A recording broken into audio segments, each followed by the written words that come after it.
Olá a todos, eu sou o professor Olavo e aqui dou a continuidade da aula sobre gravitação universal, aula 13, para meus estudantes de Física 2.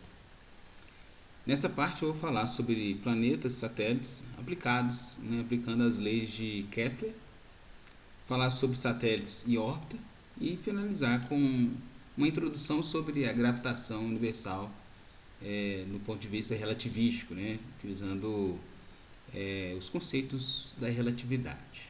Após a vinheta.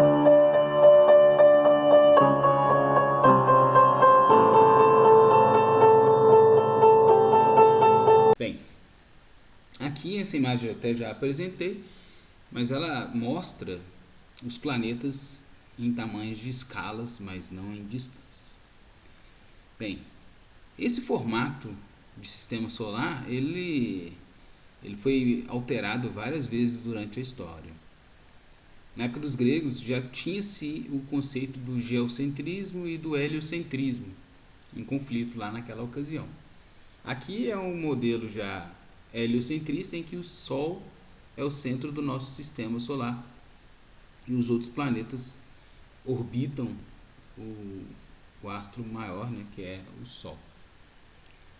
Mas nem sempre foi assim. A gente tem, se a gente for pegar um contexto histórico, durante o Renascimento houve-se um movimento de retomada do que se era estudado na era clássica, na era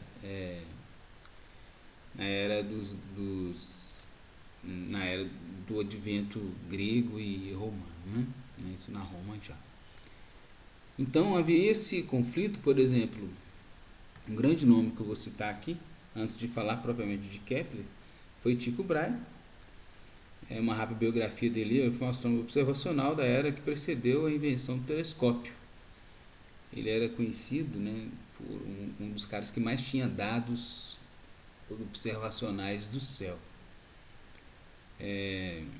Suas observações da posição das estrelas e dos planetas alcançaram uma precisão sem paralelo para a época. Após sua morte, seus registros dos movimentos de Marte permitiram que Johannes Kepler descobrisse as leis do movimento dos planetas e fortalecesse o heliocentrismo. Ele não defendia o heliocentrismo, ele defendia, na verdade, o geocentrismo. Faltou um Gzinho aqui. Mas propôs um sistema que os planetas giravam em torno do Sol e essas órbitas se tornavam em órbita da Terra. Observou uma supernova na constelação de Cassiopeia no ano de 1572. Aliás, a qualquer momento, Betelgeuse pode explodir e se tornar uma supernova, Talvez, vamos ver se a nossa geração vai presenciar tal. Mas o Tycho Brahe, ele era adepto do heliocentrismo, ou seja, a Terra estava no centro e todos os outros objetos giravam em torno da Terra, inclusive o Sol.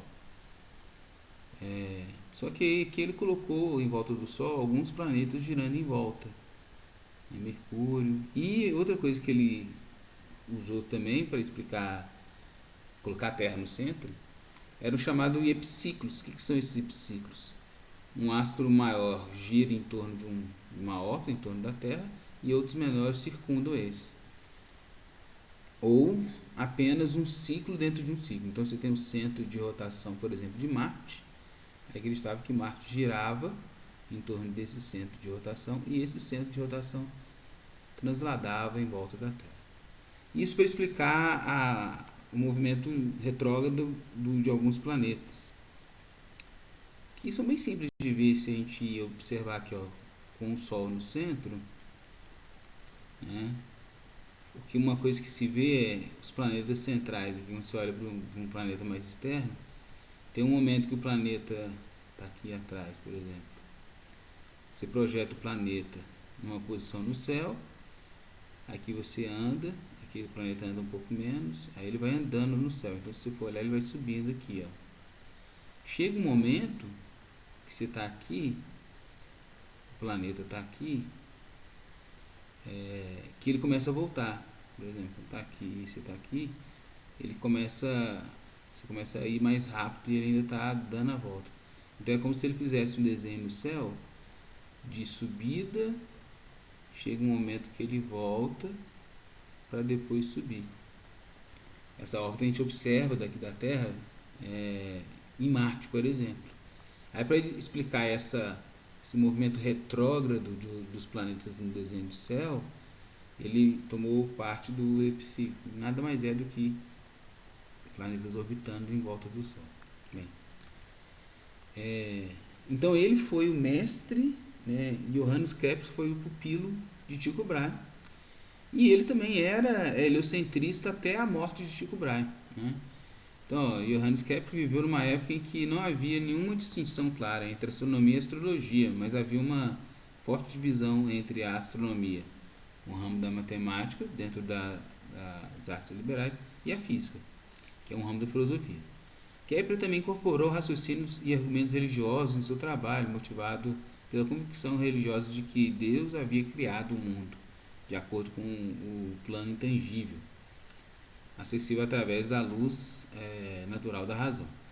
Enunciou as 3 leis que regem o movimento planetário usando as observações de Marte, encomendadas pelo seu mestre Kepler.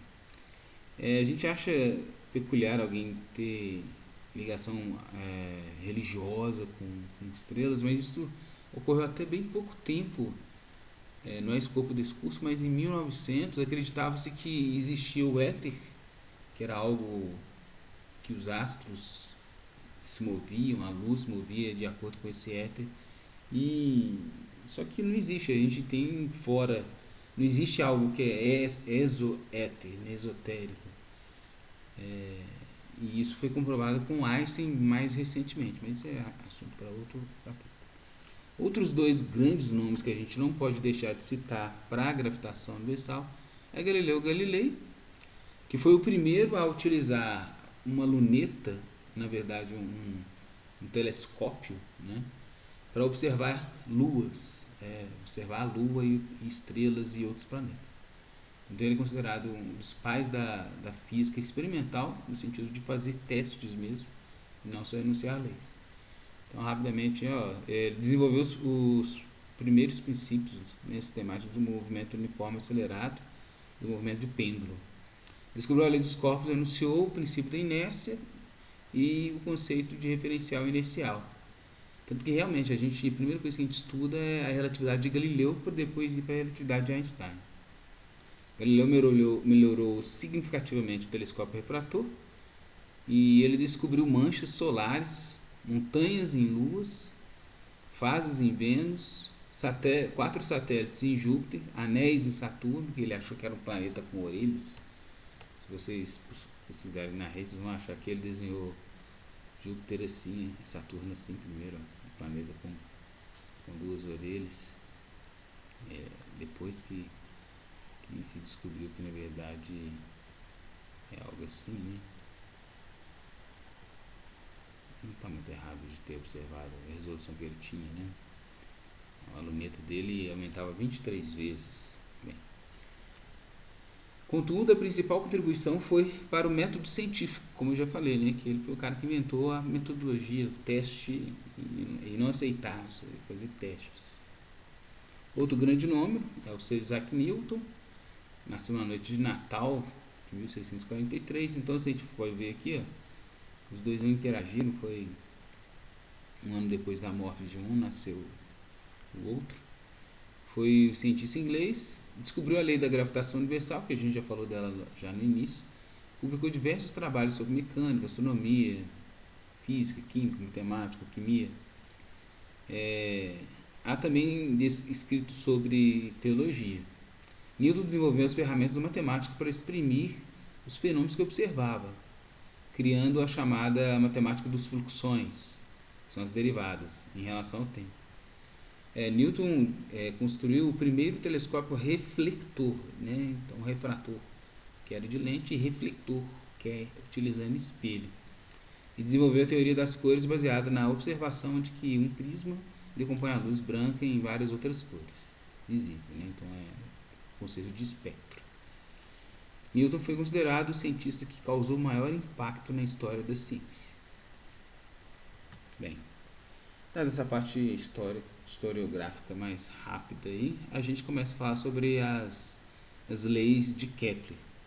As observações que Kepler obteve de Tycho Brahe permitiu a ele observar o seguinte, que as órbitas que os planetas seguiam em volta do Sol, ou a Lua em volta da Terra, e apesar que é quase uma circunferência, o caso de Lua e Terra, mas essas órbitas, elas não eram circulares, elas tinham o formato de uma elipse.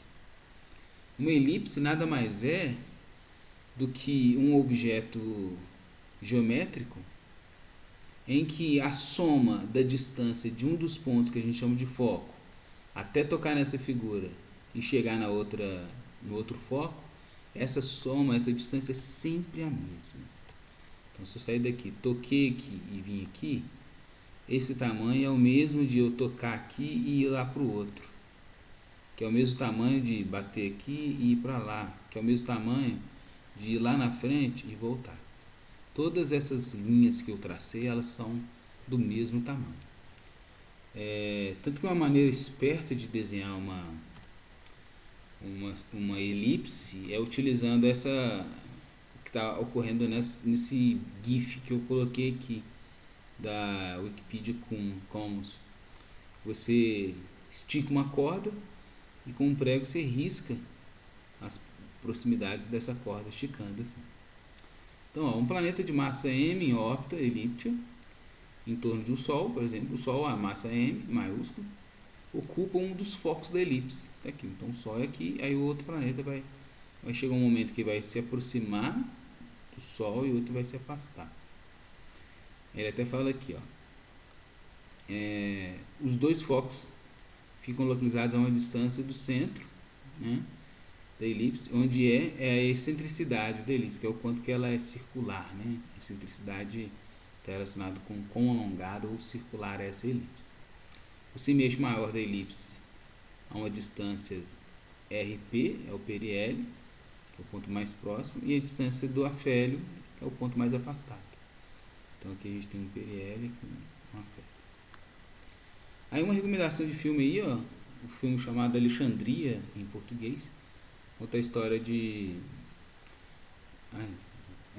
conta a história dessa... Eu esqueci o nome da... Bem, eu vou colocar uma legenda aqui com o nome dela, mas... Conta a história dessa intelectual de Alexandria que chegou próximo a descobrir a forma das órbitas. Aí o filme é bem interessante, ele fala sobre uma mulher com conhecimentos, que ela é filha do bibliotecário, e quando ela estava prestes a provar essa demonstração,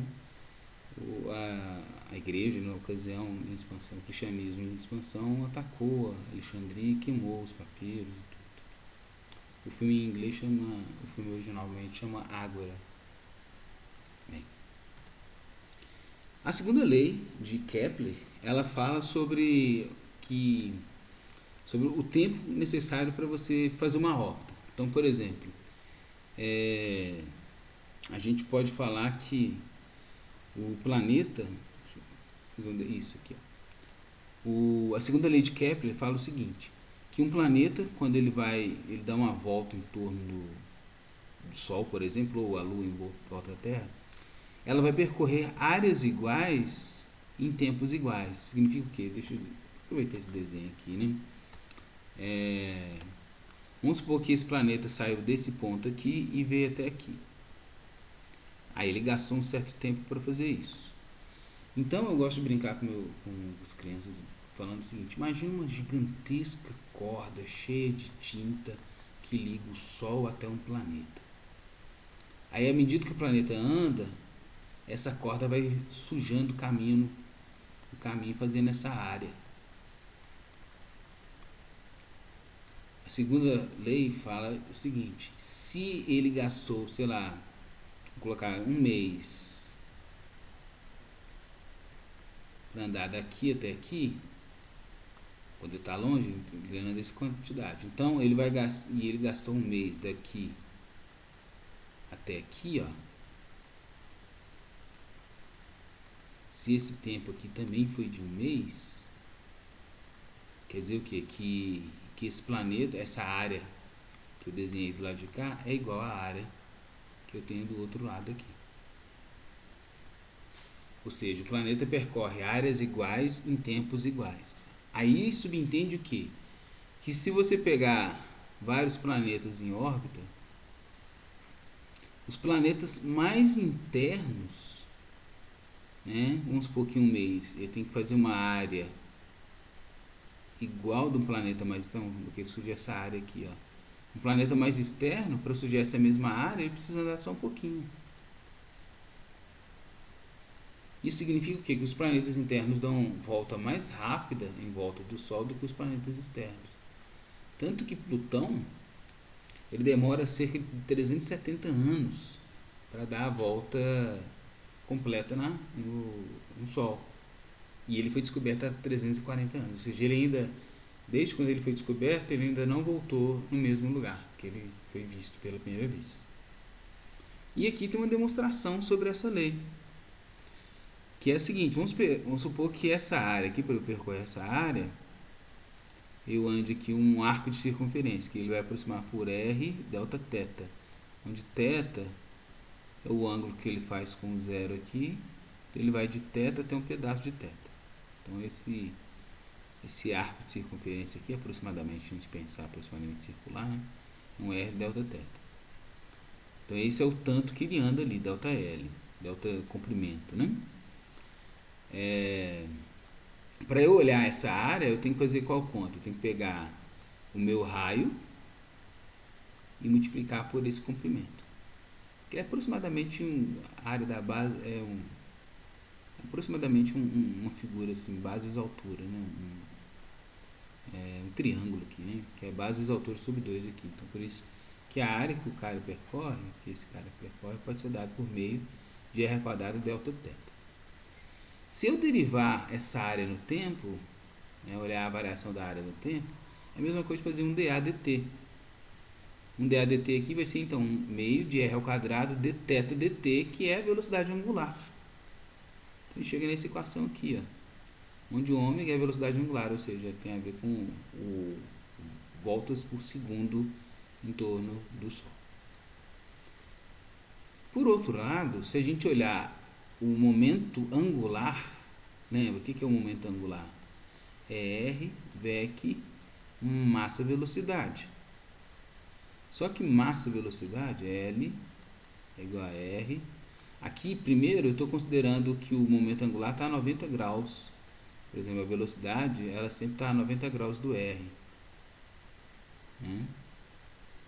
Então, o produto vetorial aqui vira 1, que é seno, né? R, que isso aqui é R, massa, velocidade, seno de θ. Só que esse θ vale 1. Então, esse aqui vai virar massa, R, velocidade. Só que velocidade angular, quando eu pego uma órbita aproximadamente circular, que é o que acontece com a maioria dos planetas, e essa órbita é mais alongada para cometas, por exemplo, eu posso aproximar a velocidade como sendo um ômega R. Então, se a velocidade for um ômega R, lembrei, Epáfia. Se a velocidade for dada por ômega R, o que acontece aqui? A gente vai ter algo do tipo que o L é igual a M, tem esse R aqui, tem o R do ômega R, então eu fico uma coisa assim. Aí eu chego nessa fórmula aqui, ó, que L é igual a mR ao quadrado ômega. Só que quando a gente olha lá em cima e compara os dois, eu posso substituir. Então, eu posso falar que o meu ômega é igual ao meu L sobre mR2, mR2. E eu uso isso aqui em cima, ó. Aí eu fico com isso aqui, ó, que dA dt é igual a L sobre 2m. Só fazer a substituição. Lá, dA dt é meio de R ao quadrado vezes o ômega, que é L sobre mR ao quadrado. Os R's cortam, aí eu fico com essa fórmula aqui, ó, que dA dt é igual a L ao quadrado, é L sobre 2M. Ou seja, a derivada dA dt está dando esse cara. Só que o L, ele só tem forças internas agindo. Ou seja, o que você tem? Você tem o planeta puxando o Sol puxando o planeta. Então são só forças internas. Não tem ninguém dando um peteleco externo no planeta para ele andar. Ele está andando por causa dessas forças internas. Como só tem forças internas, a gente lembrar da física 1, né? Que o momento ele é constante. Ele não varia. Ele é um número. Ou seja, a derivada no tempo está dando uma constante, porque a massa já é constante. Eu não estou considerando o caso que o planeta está despedaçando. Então isso implica que dA dt é uma constante. Ou seja, o quanto que o A anda em termos do tempo não varia, é um número constante. Então se ele andou aqui por um tempo de um mês, aí o que ele andar do outro lado, né, aqui por exemplo, ó, se aqui ele gastou um mês para fazer isso, então ele vai gastar um mês para fazer isso, desde que as áreas sejam iguais. E essa é a segunda lei de Kepler, que é enunciada ali, ó, a reta que liga um planeta ao Sol varre áreas iguais no plano da órbita do planeta em intervalos de tempos iguais, ou seja, a taxa de variação ΔA, ΔT da área é constante. Essa é a segunda lei de Kepler, áreas iguais em tempos iguais. E a terceira lei de Kepler fala sobre a lei dos períodos, e ela fala o seguinte, ó, o quadrado do período de qualquer planeta é proporcional ao cubo do semi-eixo maior. Ou seja, em números é esse tipo aqui. Eu pego aqui uma elipse exagerada, viu, gente? Porque, só para enfatizar mesmo, porque as órbitas são quase todas circulares. Mas, por exemplo, aqui, ó, você pega o semi-eixo maior, então eu vou pegar esse eixo aqui, ó, quando o planeta está aqui, nessa ponta aqui, e aqui está o Sol, né? O tempo que esse planeta demora para dar a volta completa, que a gente chama de período, que é o tempo de uma volta, ele é proporcional ao A, esse Azinho ao cubo. Aliás, o tempo ao quadrado, né? O quadrado do período é proporcional ao A ao cubo. Então eu posso falar que existe tipo uma constante K, assim, tipo T ao quadrado é igual a uma constante K vezes A ao quadrado, ao cubo. E dá pra gente achar esse valor, né? Tem a demonstraçãozinha aqui, ó, exatamente de quanto que é esse valor. Vamos considerar o caso mais simples, em que ele está fazendo um movimento circular. Lembra que a órbita do maioria dos planetas é quase circular? Aí nesse caso, a força centrípeta faz o mesmo papel de uma força gravitacional. Então a força gravitacional, que é Gmm sobre raio ao quadrado, é proporcional, é igual à força centrípeta, que é MA, onde a aceleração que é centrípeta. Aí desenvolvendo isso aqui, ó, só lembrar que ômega pode ser escrito como 2π, que é o, né, porque é delta θ, sobre delta t. Então 2π é uma volta, então 2π sobre t é o ômega, que é o ângulo pelo tempo.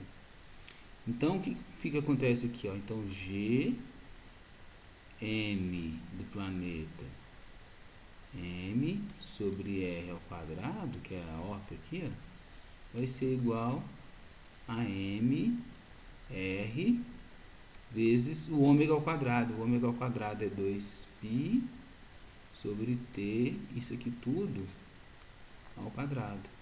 Então m corta com m, né? A gente pode passar esse t ao quadrado para lá, então fica assim, ó, t ao quadrado igual, passei esse t para lá.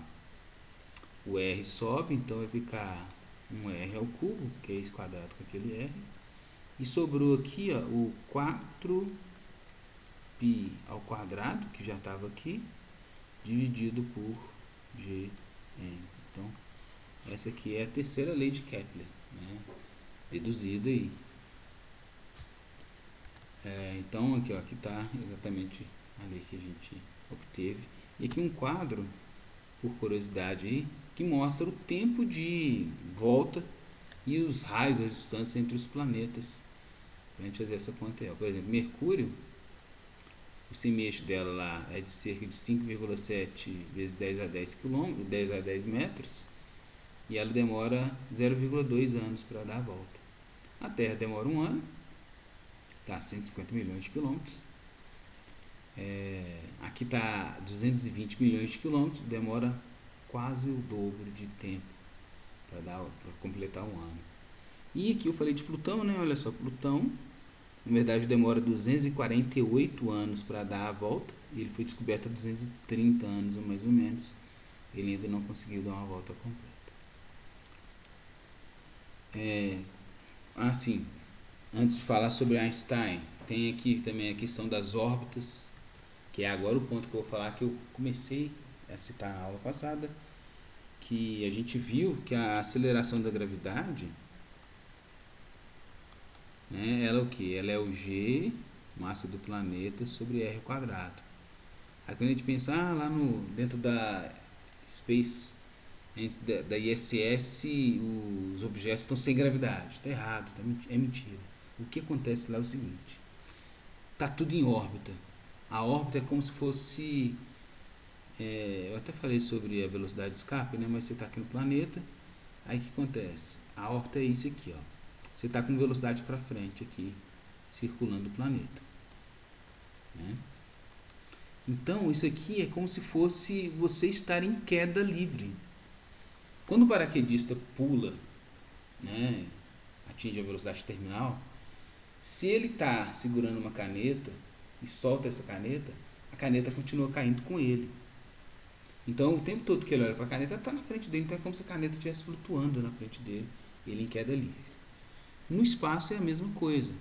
Esse fenômeno se chama fenômeno de imponderabilidade, é que você perde a noção de gravidade, né, que está tudo em queda. Então, um objeto em órbita, o que acontece com ele? Ele está com velocidade para frente aqui, uma velocidade especial, que não tira ele do planeta.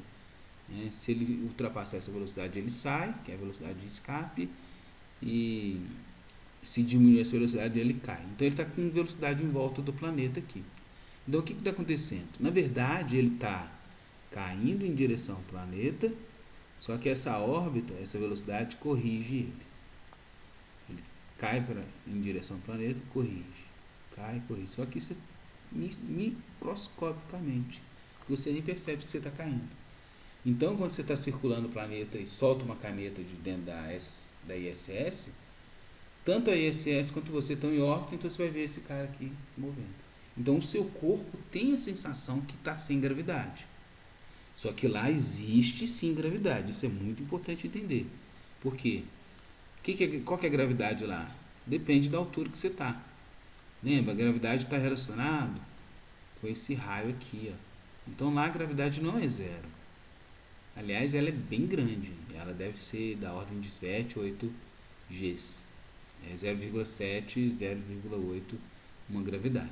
Ou um pouco menos. Mas ela não é zero, bem longe dela. E falar sobre órbitas e energias é esse tópico aqui que a gente vai falar sobre objetos que orbitam outros. Então, a gente já falou que a energia potencial gravitacional é dada por esse ponto, né? Pode olhar a aula anterior, a parte dessa aula, que a gente fez a dedução. O que acontece é que quando você está em órbita, você chegou num ponto em que a sua energia potencial gravitacional está igualada com a sua energia cinética. O que é a sua energia cinética? É a sua força gravitacional, ela está comparada com a sua energia, com a sua força centrípeta. Que no fundo lá você está com uma força, está puxando para o planeta e está com velocidade. Então aqui, quando você está aqui em órbita, o planetinho aqui, você está lá em órbita. Então, no fundo, o que está acontecendo? Você tem uma força gravitacional aqui, que te faz cair, só que você está com velocidade para frente.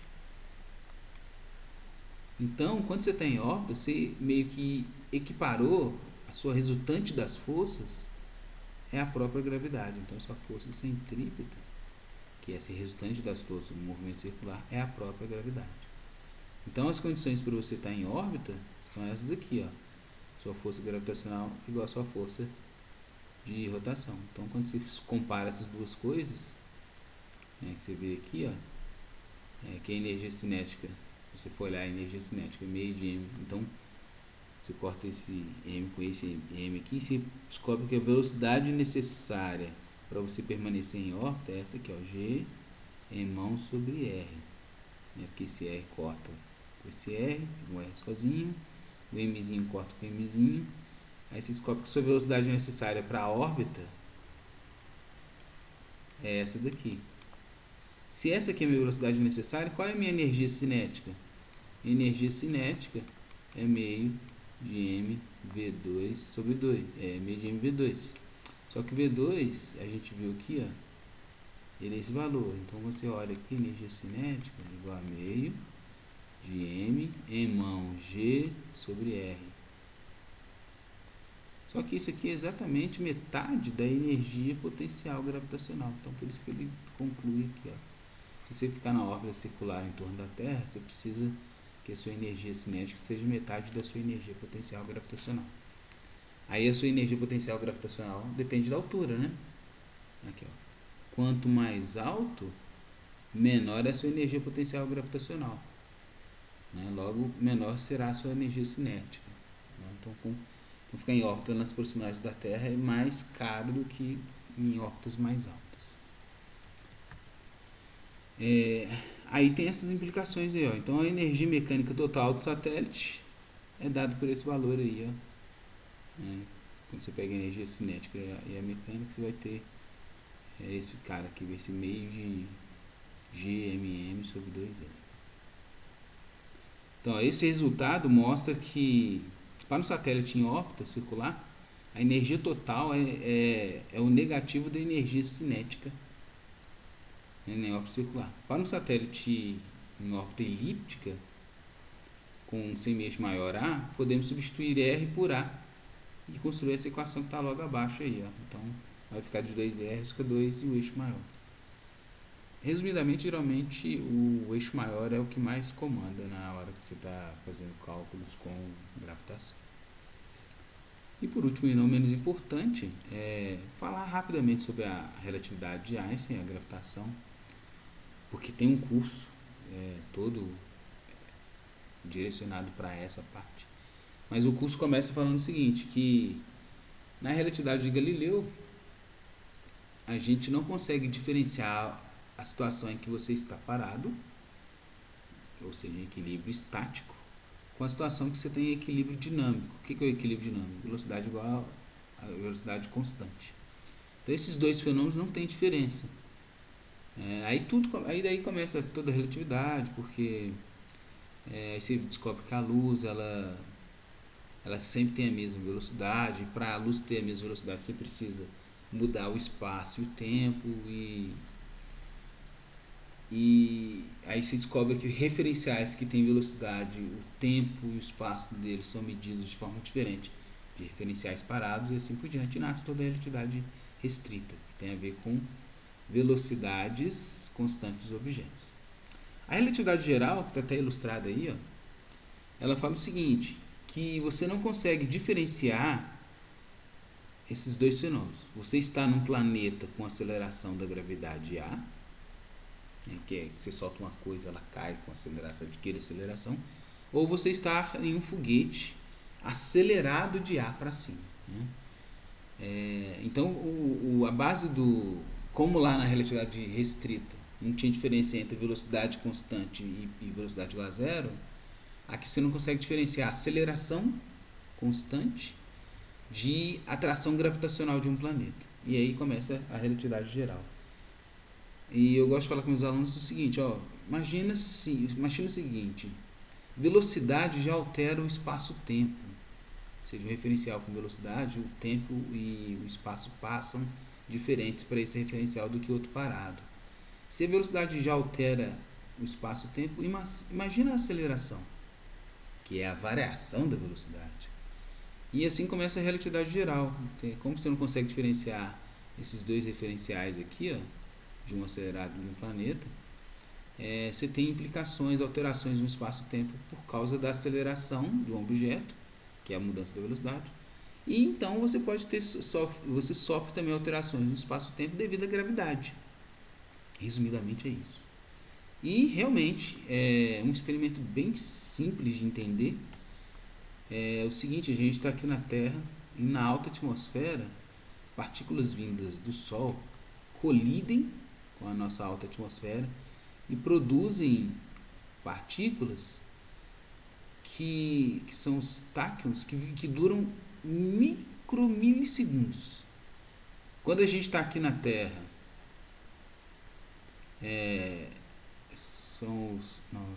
quando a gente está aqui na Terra e produz esses objetos, a gente vê que eles morrem em microsegundos.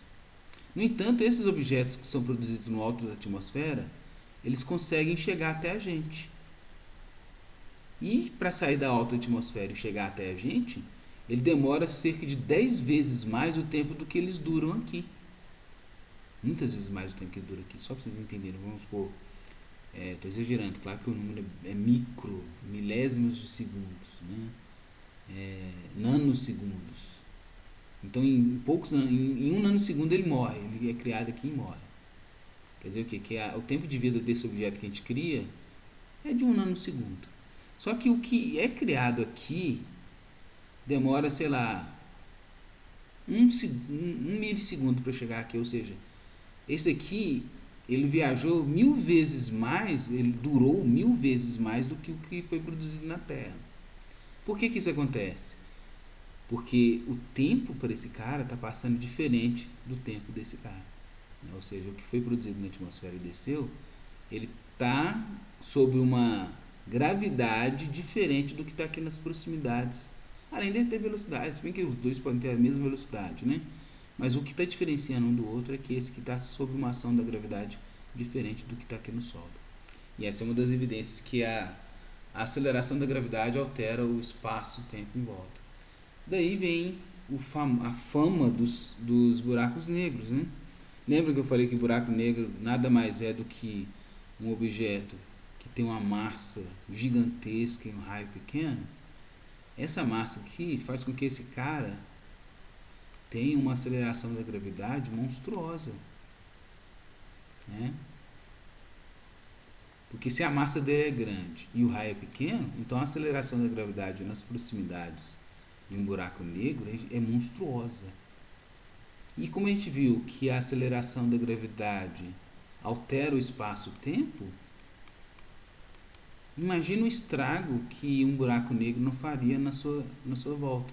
Ele ia mudar o espaço-tempo. Então aí vem todo estudo, a especulação sobre viajar no tempo, se você passar perto de um buraco negro, o horizonte de eventos, né, de um ponto dali para dentro você não consegue mais recuperar, ou então o fenômeno de espaguetificação, né? Vamos supor que você está aqui nas proximidades de um buraco negro, as suas pernas vão sofrer uma aceleração da gravidade muito maior que a sua cabeça, e aqui sua perna começa até a ser esticada antes do corpo responder, então você começa a virar um espaguete assim mesmo. Essas partes aqui vão indo primeiro e depois seu corpo, né, aqui fica uma tirinha, você vai. Então tem todos esses fenômenos aí relacionados à relatividade, e é uma área que atrai muita curiosidade, né? É muito interessante realmente. Aí aqui tem umas ilustrações, né, até errada um pouco, sobre esse distorcer o espaço-tempo como se uma bola pesando num tecido, mas uma ilustração que é visual, mas desperta alguma atenção, né? E é isso. Gostou, né? Bem, eu me diverti. Curta e compartilhe o conteúdo que estou produzindo para chegar a mais pessoas que possam gostar também. Até o futuro.